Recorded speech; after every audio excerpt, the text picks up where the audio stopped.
when the pandemic hit, I was running a successful nonprofit that was here locally, working with 42 different other nonprofits, resourcing them with roughly 2,500 volunteers. And so we were part of a national network that we had just acquired right before the pandemic started. And so there was not a lot of sending people to engage in relationships with marginalized people during that time, because it was potentially life-threatening. And so we couldn't send people to hurt people.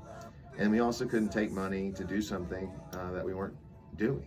And so we just had to shut the whole thing down. And literally during that time, I ran into an old friend and introduced me to her fiance, Jimmy. And we started making music together because we were stuck. It was the pandemic, we were all in quarantine.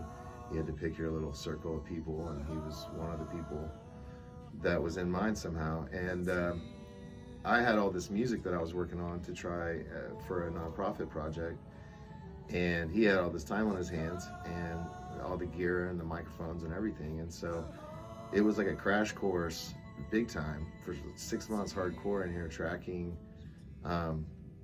a record that ultimately ended up being the Foolish Things record that we put out. And so that was kind of like a fast forward button into understanding the nuance of what we were doing, the technicality of what we were doing, and how the industry considers that and wants it to be kind of so that it's right and it's true, and it's the music that was recorded in the room is being played through the speaker.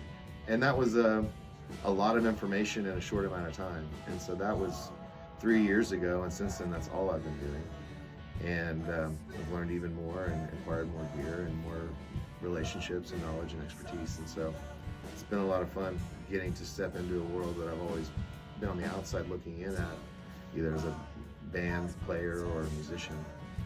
To be inside of it now, getting to produce and mix music is quite a joy.